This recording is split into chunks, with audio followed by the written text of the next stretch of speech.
مرحبا، يا رب تكونوا بخير. النهارده ان شاء الله هعمل معاكم جاتو شاتو بكيكه هشه جدا وهتعجبكم قوي. لو عايزين تشوفوا الطريقه والمقادير تابعوا معايا الفيديو. اول بقى حاجه معايا النهارده في الجاتو شاتو بتاعنا، اول حاجه هنا هنزل بالمواد الجافه بتاعتي كلها، وهي عباره عن الدقيق. معايا هنا كوبايتين من الدقيق.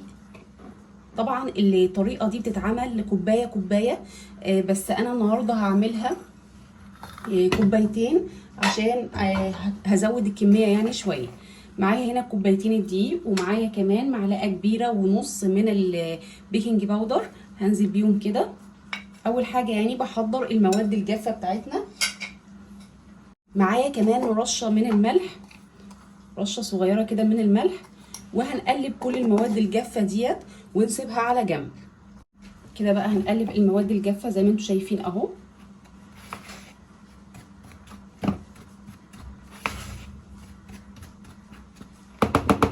واسيبها لحد ما اشوف الخطوات اللي بعدها. بعد كده جبت معايا هنا الكبه، هنزل اول حاجه باللبن بتاعي. معايا هنا كوبايه ونص من الحليب، هنزل بيهم، هما كوبايتين، هنزل يعني كوبايه ونص واسيب نص كده على جنب. ومعايا كمان السكر البودر، معايا هنا في حدود كوبايتين من السكر البودره. ومعايا هنا كمان كوبايتين من الكاكاو الخام، هنزل بيهم كده. ودلوقتي بقى هبتدي اضرب الخليط ده كله كده مع بعضه لحد ما يمتزج كويس جدا مع بعضه.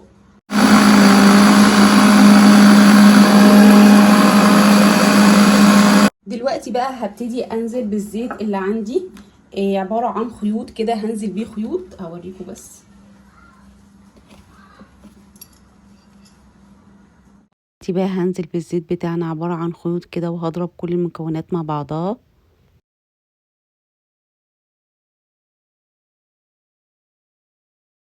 دلوقتي بقى خلاص بعد ما ضربت الخليط وبقى تقله كويس، ولا تقيل قوي ولا خفيف قوي، هنزل كده بكوبايه ونص من الخليط دوت، واشيلهم كده على جنب زي ما انتم شايفين بس كده، وهشيلهم بقى على جنب. دلوقتي خلاص بعد ما شلنا الخليط، دلوقتي معايا 4 بيضات. طبعا هزود نص كوبايه اللبن اللي انا كنت شايلاها على جنب، انا هزودها كده على الخليط بتاعي.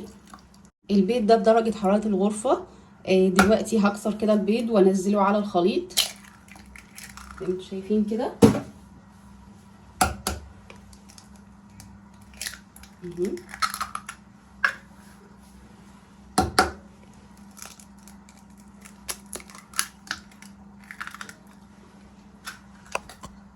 ومعايا بقى هنا فانيليا سايلة، او اللي هي الباكيتات اللي بتتباع عادي خالص، هنزل بيها كده.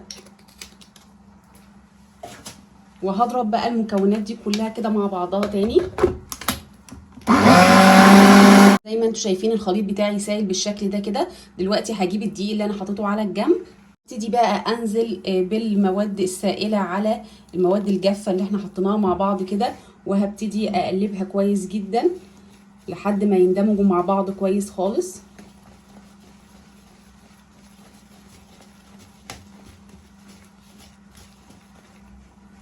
دلوقتي بقى جبت الاسباتيولا بتاعتي، وهبتدي كده اقلب بقى من تحت لفوق عشان لو في اي تكتلات تحت او كده تطلع معانا. الخطوه دي مهمه قوي زي ما انتم شايفين اهو. اول بقى هنا لما اتاكدت ان الخليط بتاعنا خلاص كويس جدا ومتجانس كويس خالص، جبت الصينيه اللي انا هعمل فيها، وهنا دهنتها بزبده بقى، وحطيت فيها دقيق ونفضت بقى الدقيق منها اللي فاضل يعني.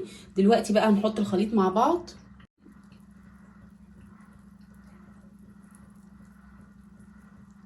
هنا بقى حطيت خلاص الكيك بتاعي في الصينيه، وهدخله الفرن على درجه حراره 180 درجه مئويه. طبعا انا كنت مشغله الفرن وانا بعمل الكيك بتاعي وبحضره. دلوقتي بقى هدخل الصينيه ديت، هخبطها كده خبطتين عشان بس تخرج اي هوا كده منها.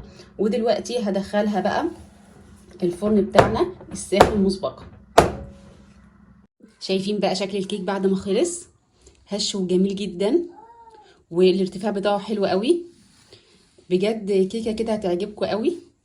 دلوقتي بقى الصوص اللي انا شلته على جنب هنزله كده على الكيك بتاعي. طبعا انا كنت حاطاه في التلاجة شوية عشان يديله كده سمك حلو. هنا بقى هساوي كده الصوص بتاعي على الكيك،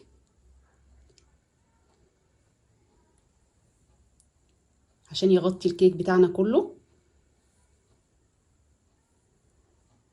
الصفة دي هديها كده رشة سوداني متحط. هنا بقى كان عندي شوكولاتة كده قلوب، حطيتها مع شوية جوز الهند، يكسروا كده اللون مع بعض ويبقى شكلهم حلو قوي. ومعايا هنا بردك شوية من السبرينجل اللي هو الشوكولاتة ده، هننزل بيه بردك كده، بيدي منظر حلو قوي. يعني زينه زي ما انتوا عايزين، مش لازم، ممكن ما نزينهاش خالص عادي. عايزين تكسروا اللون اكسروه، مش عايزين براحتكم خالص. هي بتتاكل كده طعمها لذيذ جدا اهو، زي ما انتوا شايفين كده. وده الكيك بتاعنا اللذيذ بعد ما خلص وزيناه، شايفين شكله جميل ازاي؟ بجد هش جدا ويعجبكم قوي. جربوا الطريقة دي هتعجبكم جدا.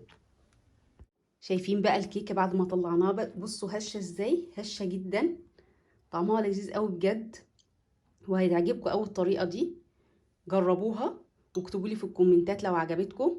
وطبعا زي ما متعودين كل مرة، لو حابين اي وصفة جديدة اكتبوا لي في الكومنتات. ومتنسونيش بقى من اللايك والشير والسبسكرايب. ولو عايزين اي وصفة جديدة ياريت تكتبوا لي في الكومنتات. واشوفكم بألف خير، مع السلامة.